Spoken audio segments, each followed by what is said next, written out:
Hello my dear student, चलिए आज हम इस वीडियो में पढ़ते हैं class 10th English footprints without feet. और आज हम पढ़ेंगे chapter number first, a triumph of surgery. A triumph of surgery, triumph में होता है विजय, जीत। सर्जरी का मतलब सर्जरी आप जानते हैं ऑपरेशन ना, तो एक ऑपरेशन की विजय होती है, एक सर्जरी की विजय होती है। यहाँ पे इस ऑपरेशन एक्टिविटी किया जाता है किसका, वो भी एक डॉग का। स्टोरी को आप आई होप पढ़ चुके होंगे। ट्रिकी एक डॉग है जो बीमार पड़ता है, बहुत ज़्यादा ही लव किया जाता है अपनी मालकिन से। मिसेस पैम्फ्री जो हैं उनके द्वारा ट्रिकी को बहुत ही लाड़ प्यार से पाला जा रहा है, बहुत मानती हैं उसको उसकी मालकिन। और यही नतीजा है कि आज ट्रिकी बीमार पड़ा है। इतना खिलाती हैं पिलाती हैं कि खिलाने पिलाने से वो बीमार पड़ा है, उसकी वजह से उसकी सर्जरी करना पड़ता है। किसको? वेटनरी सर्जन को। वेटनरी सर्जन कौन है?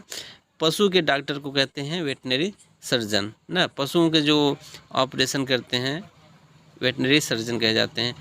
तो चलिए, वैसे इस चैप्टर को हम लाइन बाय लाइन यहाँ नहीं पढ़ेंगे, क्योंकि आपको बहुत ढेर सारे वीडियो मिल जाएंगे यूट्यूब पे जहाँ पर चैप्टर को एक्सप्लेन किया गया है। हम इस चैप्टर को एक्सप्लेन नहीं करेंगे, बल्कि चैप्टर के क्वेश्चंस का आंसर इस वीडियो में कराने वाले हैं। तो चलिए बने रहिएगा मेरे साथ। देखिए यहाँ पर एक ट्रिकी हैं, मिसेस पैम्फ्री हैं, और एक हैरियट जो कि वेटनरी डॉक्टर हैं, सर्जन हैं। तो इस चैप्टर का हम क्वेश्चन देखेंगे और क्वेश्चन का आंसर हम आपको कराएंगे। ठीक, इन सब का क्वेश्चन का आंसर कराएंगे। और देखिए यहाँ पर क्वेश्चन है, कहानी को आप पढ़ेंगे तो समझ में आएगा। वैसे भी हम आंसर के साथ साथ आपको कहानियाँ भी बताते रहेंगे। ठीक, इस वर्ड मीनिंग है, इसको आप पढ़ लेंगे। मीनिंग जो है इंग्लिश की जान होती है, वर्ड मीनिंग को ज़रूर आप पढ़ें। बाकी ये सारे जो क्वेश्चन हैं इनका आंसर हम अभी आपको कराने चल रहे हैं इस वीडियो में। तो चलिए अब स्टार्ट करते हैं सभी क्वेश्चंस का आंसर लाइन बाय लाइन। तो चलिए दोस्तों, आ गए हैं हम आंसर वाले स्लिप पर और देखेंगे अब क्वेश्चंस का आंसर। तो चलिए स्टार्ट करते हैं, एक एक क्वेश्चन को पढ़ेंगे, उसका आंसर भी सामने दिया गया है, सब बड़े ही मेहनत से लिखा गया है। देखिए chapter number first, a triumph of the surgery, read and find out. Page number first का क्वेश्चन आंसर जो है यहाँ से पढ़िए। Why is Mrs Pomfrey worried about tricky? पूछा जा रहा है मिसेस पैम्फ्री ट्रिकी के को लेकर क्यों बहुत चिंतित थी।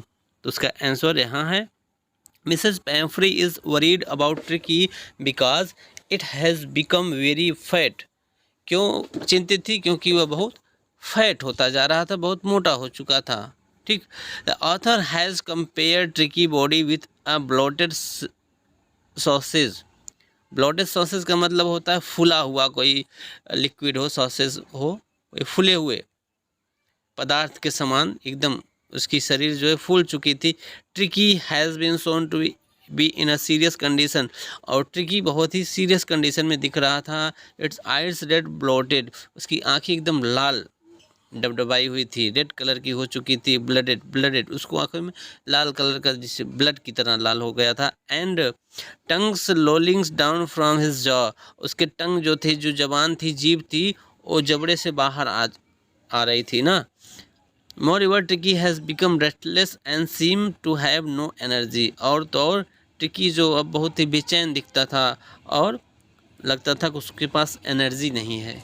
तो आई होप आप समझ गए हैं, तो आंसर आप नोट कर लेंगे। चलिए अगले क्वेश्चन की तरफ हम बढ़ेंगे।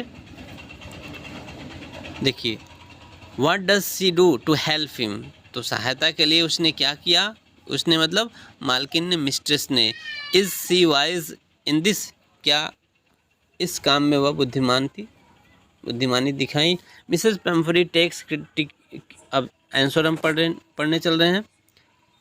Mrs Pumphrey takes Tricki condition to be a result of malnutrition. Mrs Pumphrey ने पाया कि यह जो कंडीशन है किसका नतीजा है, मल न्यूट्रिशन मतलब कुपोषण का नतीजा है।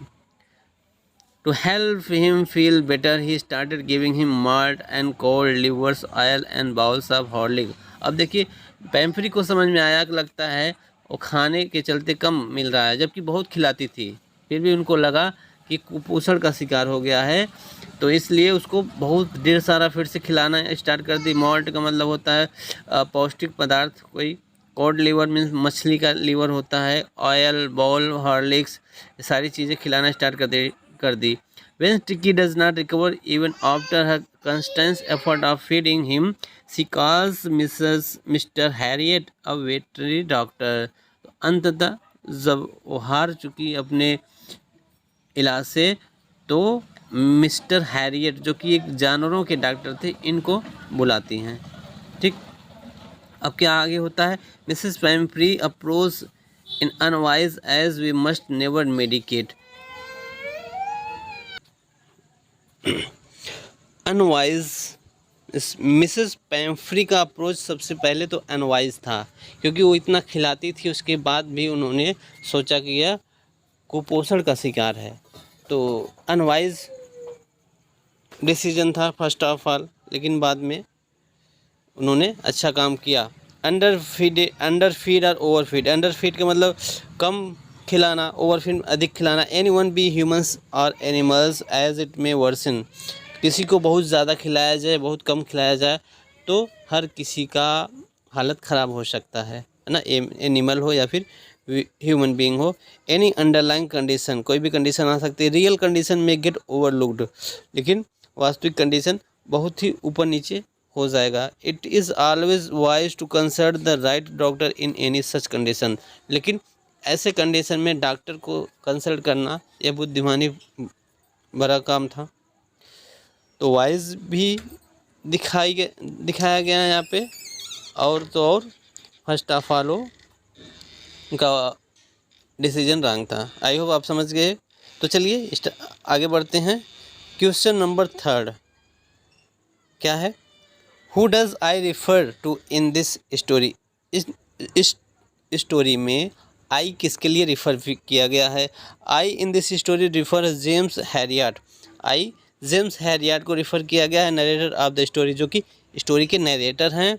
इज़ अ वेटनरी डॉक्टर हैं, जानवरों के डॉक्टर हैं। Who describe his experience of treating a pet dogs of such rich women who unintentionally overfeed him in affection and doesn't realize the monotony of his life। तो Mrs Harriet, आई का मतलब James Harriet हैं, जो कि story के narrator हैं और एक जानवरों के डॉक्टर हैं। ठीक, उन्होंने इस डॉग का इलाज किया है। ओवरफीड के कारण डॉग को परेशानी आई तो इलाज करते हैं, क्योंकि ओवरफीड क्यों हुआ, अफेक्शन, मिसेस पैम्फ्री के लगाव के चलते उसको बहुत ज़्यादा खिलाई। तो आई होप समझ गए। चलिए आगे बढ़ते हैं, आप आंसर नोट कर लेंगे। अब थोड़ा हम फास्ट करेंगे, आप अच्छे से देख के आंसर नोट करेंगे। Is the narrator as rich Tricki's mistress. क्या नरेटर ट्रिकी के मिस्ट्रेस में ट्रिकी डॉग की मालकिन की तरह ही नरेटर भी रिच था। No, narrator is not rich as Tricki mistress. तो आंसर है कि नहीं, वह ट्रिकी के मिस्ट्रेस, ट्रिकी की मालकिन जैसा डॉक्टर अमीर नहीं था। It can be refer from various instance in the story that tricky mistress is very rich. कहानी में बहुत सारी ऐसे घटनाओं को दिखाया गया है, इससे पता चलता है कि जो मालकिन थी मिसेस पैम्फ्री वो काफ़ी रिच थी। बाकी माय डियर स्टूडेंट, आप यहाँ तक नोट कर लेंगे, रीड करेंगे, ज़रूरी नहीं कि पूरा नोट करें। जो आपको लगे सूटेबल आंसर मिल गया तो नोट कर लेंगे। मुझे लग रहा है कि ये सब कहानियाँ बताना ज़रूरी था, तो हमने लिखा है। ठीक, वैसे भी अगर आप जितनी भी लंबी बड़ा आंसर लर्न करते हैं तो कम से कम उसका आधा ज़रूर लर्न हो जाता है। ठीक, तो हमेशा आंसर को, चीज़ों को अधिक पढ़ने की कोशिश करें। अधिक पढ़ेंगे तो थोड़ा बहुत ज़रूर दिमाग में रह जाएगा, भूलते भी। How does he treat the dog. अब ही का मतलब यहाँ पर हैरियट, डॉक्टर, वेटनरी डॉक्टर को रेफ़र किया गया, क्योंकि मिसेस पैम्फ्री तो एक वीमेन थी, उसके लिए सी आता है ना, लेकिन ही का मतलब यहाँ पर जेम्स हैरियट हैं। तो हैरियट किस तरीके से ट्रीट करते हैं, किस तरीके से डॉग से बिहेवियर दिखाते हैं, पेश आते हैं, उसको दिखाया गया है। Narrator keep the doctor under कीन ऑब्जर्वेशन फॉर 2 डेज। तो नरेटर जो हैं लगभग 2 दिन तक लगातार अपने ऑब्जर्वेशन में उस डॉग को रखते हैं। ही initially does not feed him food and keeps him only on a water diet. तो पहले तो उनको उस डॉग को बहुत ज़्यादा नहीं खिलाते हैं, केवल पानी पे रखते हैं, केवल पानी दे रहे थे, water. On the third day, Tricky started showing same changes and being whispering. लेकिन तीसरे दिन और ट्रिकी में कुछ बदलाव दिखने लगा, है ना। Over time, narrator realized that his boredom and monotony, along with overfeeding, which had made Tricky bloated and dull. फिर उसको समझ में आया डॉक्टर को कि अब यह बोरिंग फील कर रहा है, निराश लग रहा है, क्योंकि उसको खाने की बहुत आदत पड़ गई थी ना, जिससे वह ब्लोटेड या डल हो गया था, मोटा हो गया था, और डल मीन्स आलसी, सुस्त हो गया था। He keeps him with other dogs gradually Tricki start playing with them and gets better with him. फिर धीरे धीरे दूसरे डॉग के साथ भी रखने लगे और उसके साथ वो खुद समय बिताने लगे, खेलने लगे। चलिए आंसर नोट कर लीजिए, आगे बढ़ते हैं। Question number 3, why is he tempted to keep on as permanent guest? Why is he tempted to keep on as permanent guest? क्यों उनको एक परमानेंट गेस्ट की तरह रखा गया था।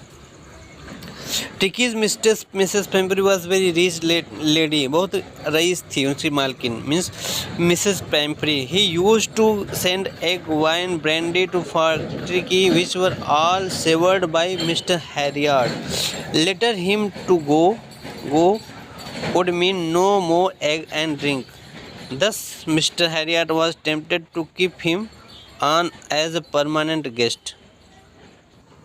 मिसेस पैम्फ्री जो तो खाने पीने खिलाने की बड़ी शौकीन थी, बहुत रईस थी, है ना, और इसलिए वो अपने ट्रिकी को बहुत ही अच्छे ढंग से ब्रांडी का मतलब ए टाइप ऑफ एक तरीके का लिकर होता है, ब्रांडी देती थी, और मिसेस हैरियट उनके परमानेंट गेस्ट हुआ करते थे। तो इसका आंसर आप नोट कर लेंगे, ये रहा। आगे बढ़ते हैं। Why does Mrs. Pamphry thinks the dog's recovery is a trump of surgery? Mrs Pomfrey क्यों ऐसा सोचती थी कि डॉग की रिकवरी एक सर्जरी की जीत होगी? When the Tricky was admitted to Mr. Harriot, its condition was so critical. तो जब ट्रिकी को मिस्टर हैरियट के पास एडमिट किया गया तो उसका हाल बहुत ही क्रिटिकल था, बहुत ही गंभीर था। That it could not even walk properly, यहाँ तक कि वो मुश्किल से चल भी नहीं पा रहा था। Mr Herriot had told her that he would need a surgery to be fine. उन्होंने कहा डॉक्टर साहब ने कि इसको सर्जरी की ज़रूरत है। When Mrs Pomfrey got tricky back he was absolutely fit and fine. और जब मिसेस पैम्फ्री ट्रिकी को वापस पाती हैं तो अब वह एकदम फिट और फाइन था। This made Mrs Pomfrey believe that the dogs recovery was a Trump of surgery. तो इस तरीके से एकदम फिट एंड फाइन देखकर ट्रिकी को उसकी मालकिन मिसेस पैम्फ्री ने कहा इट्स ट्रम्प ऑफ सर्जरी। कहा कितना अच्छा रिकवरी हुआ, यह तो एक सर्जरी की जीत है। आई होप आप समझ गए। चलिए आगे बढ़ते हैं। थिंक अबाउट इट, थोड़ा बड़ा आंसर है, इसको ध्यान से आप लोग लिखेंगे। What kind of a person do you thinks the narrator किस टाइप का व्यक्ति था आपके according? A veterinary surgeon is, means doctor एक जानवरों का डॉक्टर था, किस टाइप के पर्सन हैं यहाँ दिखाया गया। Would you say he is tactful as well as full of common sense? क्या आप कहेंगे कि वह एक चालाक व्यक्ति, एक कॉमन सेंस रखने वाला एक चालाक व्यक्ति था? यस। तो माय डियर स्टूडेंट, इसको आप आंसर को यहाँ से नोट करेंगे, अच्छे से रीड करके लाइन बाय लाइन रीड करेंगे और नोट करेंगे, ठीक। तो आगे बढ़ते हैं, क्योंकि मैं रीड करूँगा तो बहुत समय जाएगा, आप वीडियो को पॉज करके अच्छे से रीड करेंगे और नोट करते जाएंगे। इसी तरीके से इसका भी, do you think Tricki was happy to go home? क्या आप सोचते हैं कि ट्रिकी जो घर जाने के लिए खुश था? What do you thinks will happen now? आप क्या सोचते हैं कि आगे क्या होता? Tricky was indeed happy to go home. It's licked Mrs. Pamphry as soon as he saw her. तो वास्तव में ट्रिकी घर जाने के लिए बहुत उतावला था और बहुत खुश था। जब वो घर पहुंचता है तो मिसेस पैम्फ्री को लिख करता, लिख का मतलब चाटता है बहुत। The narrator state when its mistress came to bring it back it jump into her lap. और डॉक्टर बताते हैं, नरेटर बताते हैं कि जब मिसेज पैम्फ्री मतलब मिस्ट्रेस मालकिन आती हैं तो वह डॉग जो उनके गोद में कूद जाता है और लीकिंग करने, चाटने लगता है। ठीक। Tricki was very sick when he came to Mr Herriot hospital. लेकिन जब वो मिस्टर हैरियट के हॉस्पिटल में आया था तो बहुत ही बीमार था। After his stay in the hospital. ठीक, हॉस्पिटल में आने से पहले बहुत बीमार था। आगे नोट कर लेंगे बच्चों, देखिए यहाँ तक नोट कर लेंगे आंसर को। आगे हम बढ़ते हैं, ये भी आंसर, यहाँ तक आंसर है, नोट कर लेंगे। लेकिन जितना मैं समझाया उतना पर्याप्त है, आप समझ गए होंगे रियल आंसर क्या है। Do you thinks this is a real life episode? क्या आप सोचते हैं, आपके हिसाब से क्या यह जीवन, वास्तविक जीवन से संबंधित कहानी है? सबके जीवन में होता है ऐसा, मीन्स जो भी पेट के शौकीन हैं, जो डॉग पालने के शौकीन हैं, उनके साथ भी ऐसा होता होगा। मेयर फिक्शन, या फिर केवल एक कल्पना मात्र है? Or is it a mixer of both, या फिर वास्तविक और कल्पना दोनों है, रियल और फिक्शन दोनों है? तो दोनों हो सकता है। जो कहानी दिया गया है वो तो फिक्शनल है, काल्पनिक है, हो सकती है, अथवा ऐसी घटनाएं और भी लोगों के साथ होती हैं। तो I hope my dear student, आपके अकॉर्डिंग आप नोट कर लेंगे, मेरे अकॉर्डिंग हमने नोट कर दिया है। According to me it seem to be real life episode. मेरे हिसाब से तो रियल लाइफ लगता है, क्योंकि बहुत सारे लोग आज के टाइम में डॉग को पेट के रूप में पालते हैं और बहुत ज़्यादा सेवा करते हैं, सत्कार करते हैं ना। तो आप नोट कर लेंगे अपने अकॉर्डिंग। चलिए आगे बढ़ते हैं, आंसर आप देखिए। Question number next, this episode describe the silly behaviour of rich women. इस एपिसोड में दिखाया गया है कि उस महिला का मूर्खतापूर्ण व्यवहार। Who is foolishly indulgent perhaps because she is lonely, क्योंकि वह बहुत पागलपन तक उस डॉग पर फिदा थी। बिकॉज ऑफ अलोन, वो अकेली रहती थी, मिसेस पैम्फ्री और उनका डॉग, बस दो ही था फैमिली में। Do you think such a peoples are merely silly or can their action cause harm to other? क्या आपके अकॉर्डिंग ऐसे लोग मूर्ख होते हैं या फिर इस तरीके के काम करने से नुकसान हो सकता है? तो यह भी आंसर आप पर डिपेंड करता है। Yes, it can be said this episode describe silly behaviour of a rich women. हमने नोट किया है कि हाँ, ऐसा भी होता है कि एक रईस महिला का एक मूर्खतापूर्ण व्यवहार था, क्योंकि इतना अधिक डॉग को नहीं खिलाना चाहिए, इतना अधिक डॉग के प्रति इमोशनल नहीं होना चाहिए, है ना। तो बाकी आंसर माय डियर स्टूडेंट आप नोट कर लेंगे। रीड मैं करूँ तो टाइम लगेगा, आप अच्छे से वीडियो को पॉज करके नोट कर लेंगे। ठीक, आगे बढ़ता हूँ, यहाँ तक आंसर है। यहाँ देखिए, do you thinks there are also parents like Mrs Pumphrey? क्या आप के विचार से ऐसा है कि यहाँ पर हमारे चारों तरफ मिसेस पैम्फ्री की तरह ही पेरेंट्स होते हैं? बिल्कुल होते हैं, बहुत सारे लोग ऐसे होते हैं। Answer yes, there are many parents like Pumphrey, Mrs Pumphrey. बहुत सारे लोग होते हैं मिसेस पैम्फ्री की तरह, जो अपने डॉग को बहुत ज़्यादा लव करते हैं, है ना। यहाँ तक कि माता पिता से ज़्यादा लव डॉग से करते हैं, अन्य जानवरों से ज़्यादा लव डॉग से करते हैं। तो यह तो हमने आपको अपना विचार बताया, आप भी अपने विचार से नोट कर लेंगे। यहाँ तक जो हमने लिखा है आप सेम टू सेम भी नोट कर सकते हैं, क्योंकि आजकल होता है ऐसा होता है लोगों के साथ। आगे बढ़ते हैं, देखिए, what would you have done if you were? अगर आप होते तो क्या करते, क्या होते। A member of staff in Mrs Pomfrey, अगर मिसेस पैम्फ्री के परिवार के मेंबर के रूप में अगर होते तो क्या करते, ठीक। अ नेबर, या फिर पड़ोसी होते तो क्या करते। What would your life have been like in general, general तौर पर आपका जीवन कैसा होता।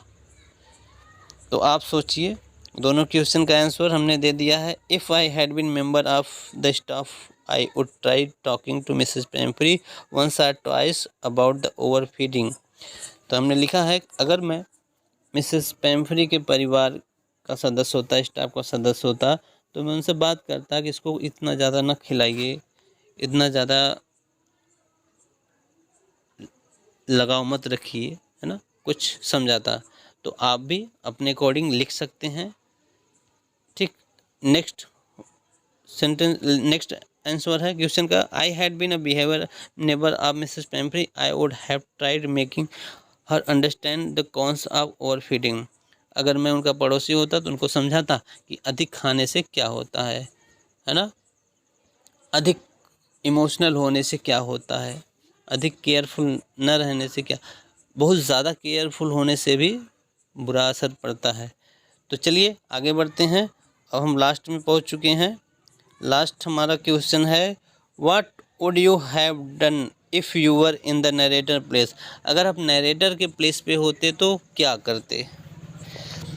Answer, had I been in the narrator place, अगर मैं नरेटर के प्लेस पे होता I would have done the same, तो मैं भी वैसा ही करता।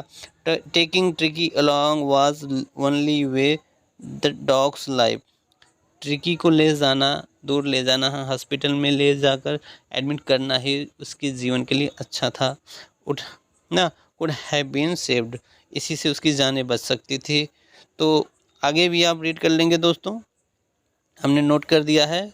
तो आंसर क्लियर हो गया होगा आई होप, आंसर आप उतार लेंगे। आई होप आपको आंसर ज़रूर पसंद आया होगा। अगर पसंद आया तो वीडियो को लाइक करें, शेयर करें, और हाँ अपने क्लासमेट में भी शेयर करके बताएं सबको, ताकि सब इस वीडियो का फ़ायदा उठाएं और अपने नोट्स को तैयार करके अपनी तैयारी को बहुत मजबूत करें। चलिए मिलते हैं अगले चैप्टर में, तब तक बाय बाय, टेक केयर।